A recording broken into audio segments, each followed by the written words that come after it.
पिछले 4 दशकों में बियर जंगलों में घूम घूम कर हमने देश में लुप्त हो रहे जानवरों पर अनेक डॉक्यूमेंट्री फिल्म बनाई हैं, पर हमारी हमेशा एक तमन्ना रही है आसमान से जंगलों के फिल्मांकन की। इसके लिए हमने चुना हॉट एयर बलून का रोमांचक और जोखिम भरा अभियान। आइए आप भी हमारे साथ इन अनोखे अभियानों पर।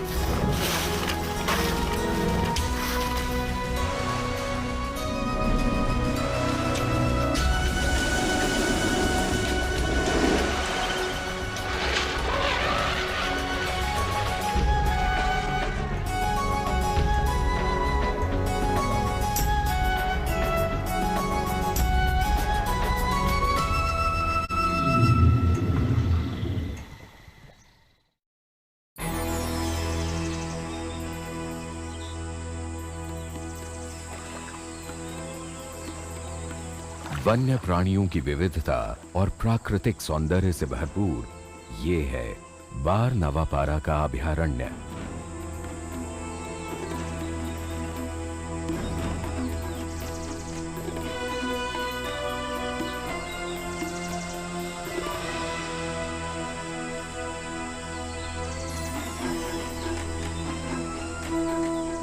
इस बार हमारा अभियान है छत्तीसगढ़ राज्य में स्थित इसी बार नवापारा के लिए। ये रायपुर से 125 किलोमीटर दूर है। 250 वर्ग किलोमीटर क्षेत्र में फैले इस अभयारण्य में छोटी छोटी पहाड़ियां और घने जंगल हैं। इस इलाके को अच्छी तरह से समझने के लिए हम यहां हॉट एयर बलून में उड़ना चाहते हैं। ये जो एरिया है जो हम कवर कर पाएंगे, ये आइडियल है या टिपिकल है? ये बिल्कुल टिपिकल है। ये कोर जोन है, जैसा आप मैप पे देख रहे हैं। ये हमारी सेंचुरी कोर जोन है which is हमारी मदद के लिए साथ हैं अनुभवी park superintendent Arun Tiwari. If lucky we can get the herds of bisons and that too. हम हवा के रुख, उड़ने का स्थान और उतरने की संभावित सुरक्षित जगह के बारे में विचार विमर्श कर रहे हैं। Like that. Captain bill helium से भरा गुब्बारा छोड़कर हवा की दिशा और गति का जायजा ले रहे हैं। बलून सीधा ऊपर चला गया और करीब 3000 फीट की ऊंचाई पर जाकर ओझल हो गया। यह अच्छा संकेत नहीं है। हवा थमी हुई है और बादल छाए हुए हैं। To get this show on the road, I'm afraid I don't think we're going to be able to today. ऐसी अनिश्चितताओं के बीच बिल ने उड़ान न भरने का फैसला किया। हम कल दोबारा कोशिश करेंगे।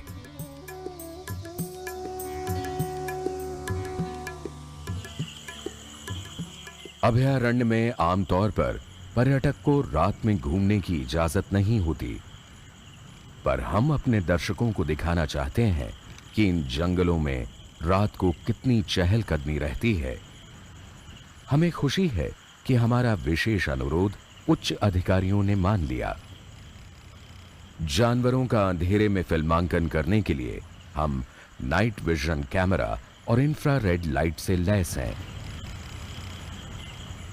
हमारी शुरुआत हुई एक पाम सिवेट से।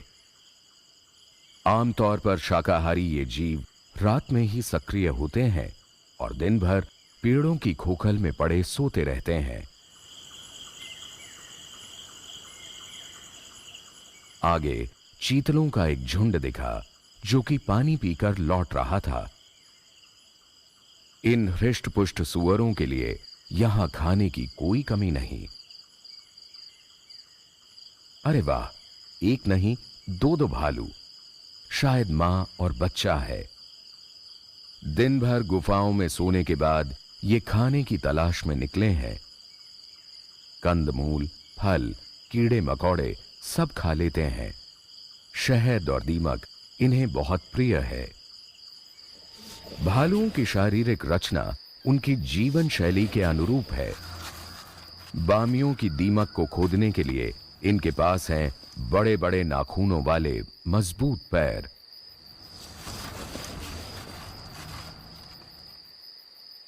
आजकल तेंदू पक रहे हैं। इसके खुशबूदार मीठे फल दूर दूर से जानवरों को अपनी ओर खींच लेते हैं।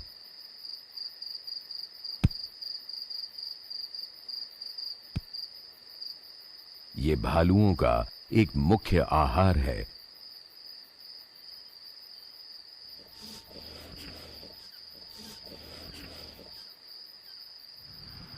हम जंगल के एक दूसरे हिस्से की ओर बढ़े। यहां मिला हमें गाय गौर का एक झुंड। ये बार नवापारा की शान है। आमतौर पर पहाड़ी इलाकों में रहने वाले ये जीव खाने की तलाश में मैदानी जंगलों में आ जाते हैं। घास, पेड़ों, झाड़ियों के पत्ते, गिरे फल और बांस इनका मुख्य भोजन है।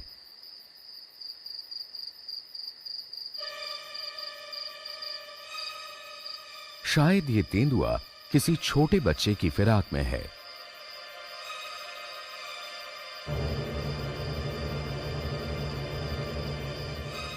लगता है कि तेज नाक वाले कुछ सदस्यों को इसकी भनक पड़ गई।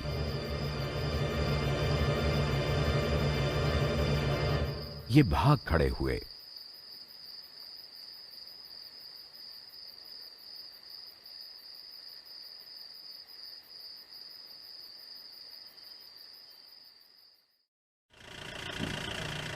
अगले दिन हम लोग बहुत सवेरे ही कोठारी गांव के पास खुले मैदान में पहुंचे और जुट गए तैयारियों में। बिल ने बास्केट के ऊपर बर्नर लगाकर तैयारी शुरू की। अब 70 फुट लंबे जमीन पर बिछाए गुब्बारे में पंखे की मदद से हवा भरनी है। 10-15 मिनट में इसमें 1.5 लाख घन फुट हवा भर जाएगी। बिल सुनिश्चित करना चाहते हैं कि बलून के वेंट यानी ढक्कन को कंट्रोल करने वाली रस्सियां ठीक से काम कर रही हों।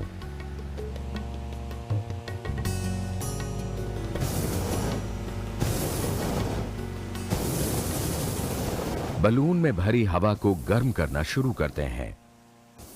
हल्की गर्म हवा बलून को ऊपर उठाने लगी है, जिससे यह सीधा होने लगता है।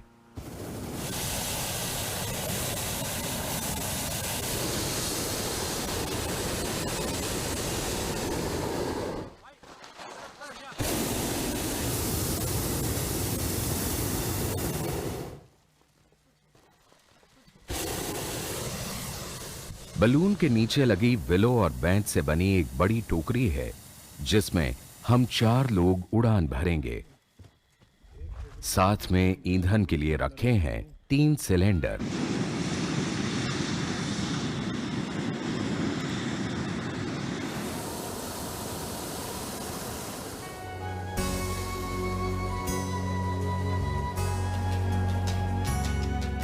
शुरू हुआ हमारा बार नवापारा का हवाई सफर।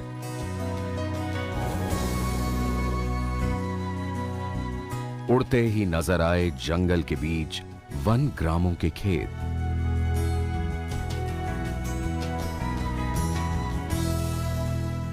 हवा की गति लगभग 7 किलोमीटर प्रति घंटा है, जो हमें पश्चिम की ओर ले जा रही है।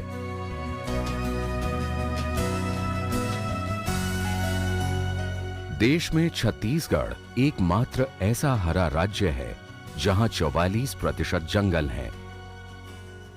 अनेक प्रकार के हरे, पीले, मटमैले, लाल रंगों वाले पेड़ों का ये जंगल बार नवापारा की शोभा में 4 चांद लगा रहा है।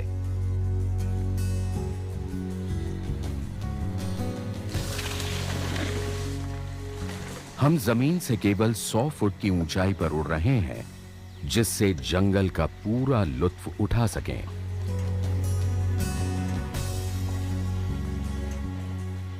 तभी हमारी नजर पड़ी एक खूबसूरत नर गौर पर जो हमारे गुब्बारे को देखकर स्तब्ध खड़ा था।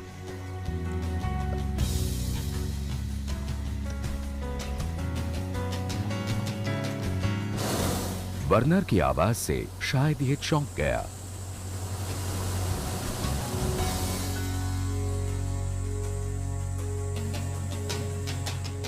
हरे पेड़ों से घिरा कौंझी का ये गंजा वृक्ष मानो किसी मूर्तिकार की कला का प्रदर्शन कर रहा हो।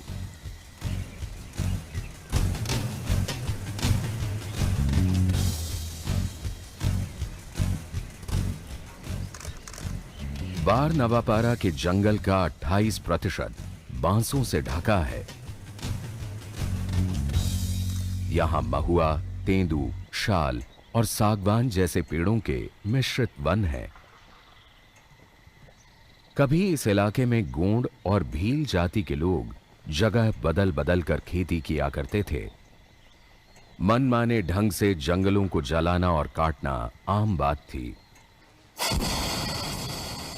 1976 में अभयारण्य बनने के बाद भी यहां जंगलों का दोहन होता रहा। 15 साल के बाद ही इस पर पूरी रोक लगाई गई। आज की स्थिति बिल्कुल बदली हुई है। इन बचे जंगलों पर चारों ओर से भारी दबाव है। इसमें छोटे बड़े कई नदी नाले हैं जो गर्मी आते आते सूख जाते हैं। इसलिए वन विभाग ने अभयारण्य के कई हिस्सों में जलाशय बनाए हैं।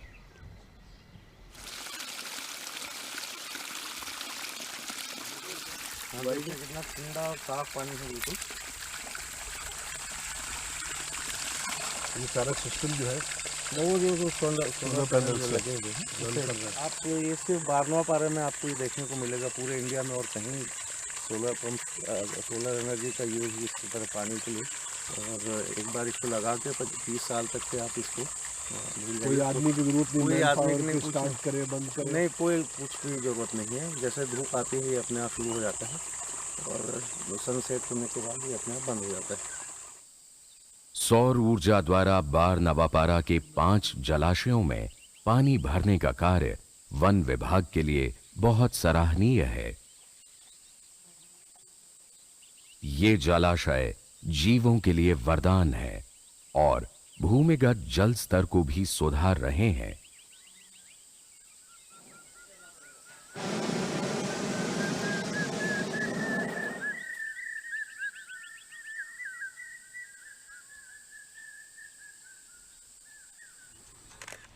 इस इलाके में काले बोल्डरों और चट्टानों वाली कई छोटी बड़ी पहाड़ियां हैं। ये जंगली भालू, तेंदुआ, लकड़बग्घा जैसे जानवरों के पसंदीदा ठिकाने हैं। हमें उड़ते हुए 1 घंटे से ज्यादा हो चुका है। तभी हमारी नजर पड़ी चमगादड़ों से लदे डूमर के एक विशाल पेड़ पर। शाम होते ही ये मौसमी फल फूलों की तलाश में दूर दूर निकल जाते हैं। दिन निकलते ही अपने बसेरे पर लौट आते हैं। चमगादड़ विश्व में अकेला उड़ने वाला स्तनपायी है। उल्टे लटके ये चमगादड़ पंख फड़फड़ाकर अपने तापमान को बनाए रखते हैं।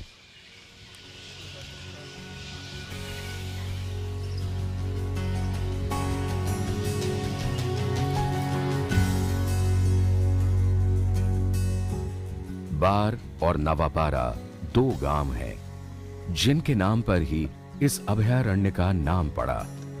हमारी किस्मत अच्छी है कि हवा हमें इन्हीं गांवों के खेतों की ओर ले आई है।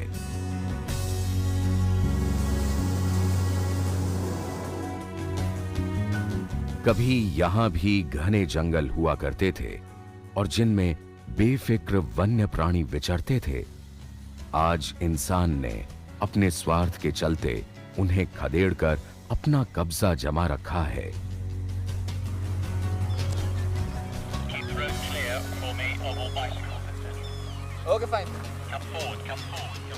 हमारे बलून को नीचे उड़ता देख बच्चे पीछे हो लिए।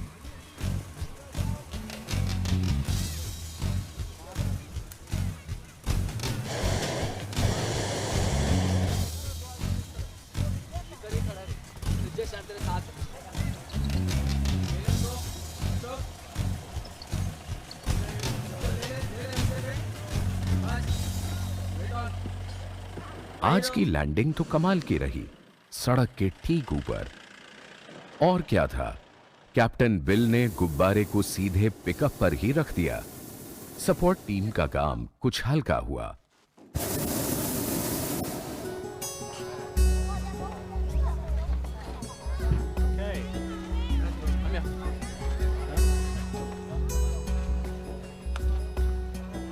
गांवों का हुजूम उमड़ पड़ा। जंगल में उत्सव का सा माहौल बन गया। क्या बच्चे, बूढ़े, औरतें सब हमारे पहाड़ जैसे अजूबे को पास से देखना चाहते हैं।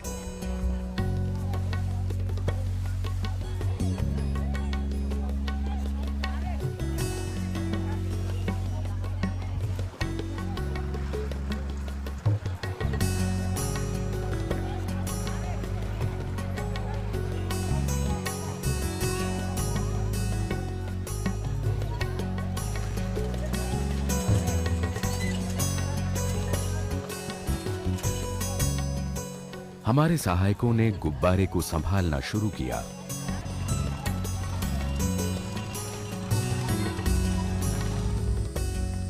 हम वन विश्राम गृह में लौट आए। यहां का सारा परिसर, वन कर्मियों के आवास, सब कुछ सौर ऊर्जा से चलता है। छत्तीसगढ़ राज्य की ये अनूठी पहल है। देश के अन्य इलाकों में भी अपनाया जाए तो अच्छा है।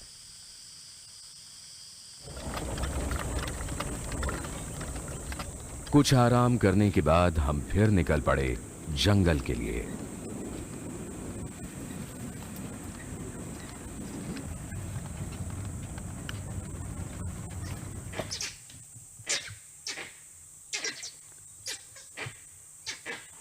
लंगूरों की अलार्म कॉल से जंगल गूंज रहा है। क्या हो सकता है? तेंदुआ, जंगली कुत्ता, अजगर? पर हम तो कुछ भी नहीं देख पा रहे। लेकिन पेड़ पर बैठे लंगूर उस खतरे को भली भांति देख रहे हैं। आवाजें कुछ कम हुई। लगता है खतरा टल गया। जो कुछ भी रहा हो, जंगल में दूर निकल गया। हम भी आगे बढ़ गए। सड़क के बीचों बीच जंगली कुत्तों का ताजा मल, पेशाब के निशान इस टोली में कई लगते हैं। कुछ ही पहले यहां से गुजरे होंगे।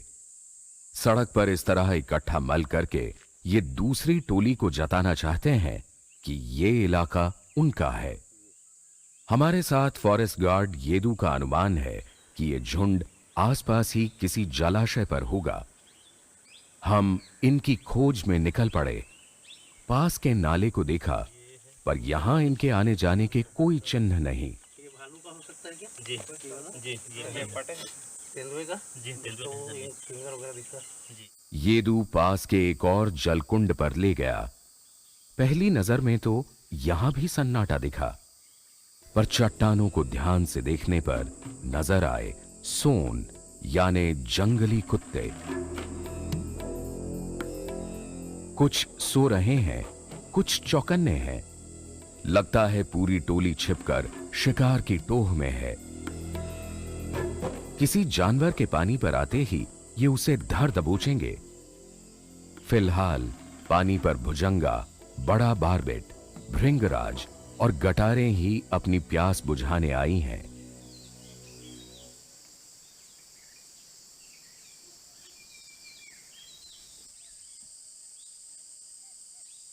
दोपहर ढलते ही एक एक करके गिरोह के 8-10 सदस्य पानी की तरफ बढ़ने लगे।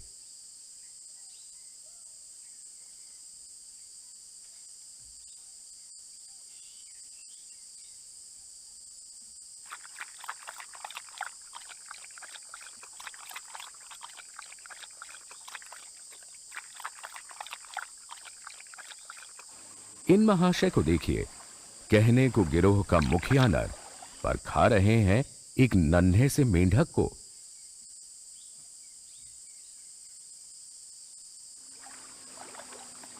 इसके इशारे पर सारा झुंड शिकार के लिए निकल पड़ा।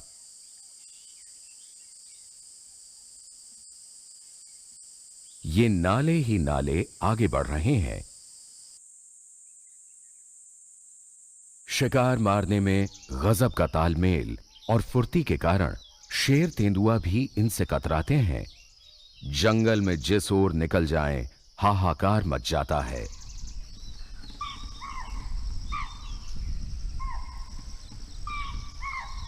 आखिर इन्होंने एक छोटे चीतल को मार ही गिराया।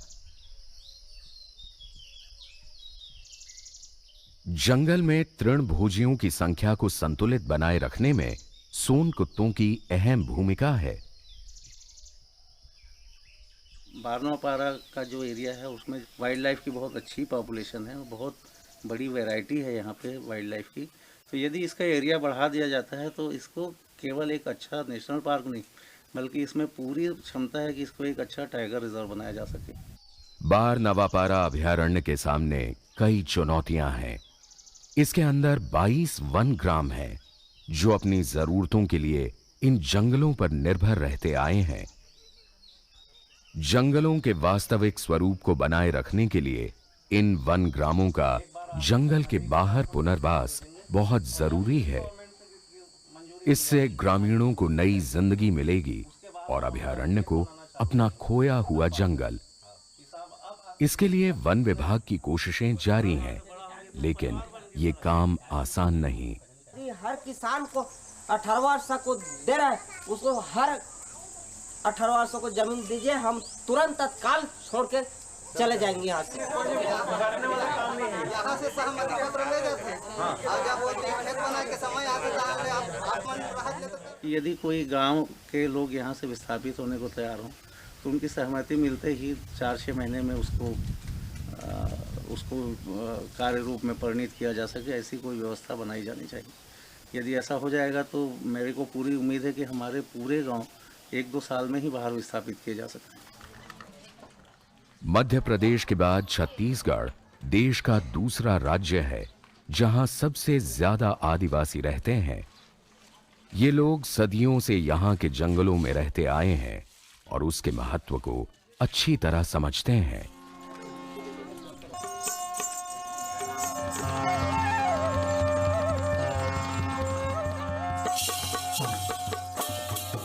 हरे कपड़े पहने ये युवतियां तोते के रूप में एक पौराणिक कहानी को प्रस्तुत कर रही हैं, जिसमें जंगली जानवरों का भी अनोखा समन्वय है।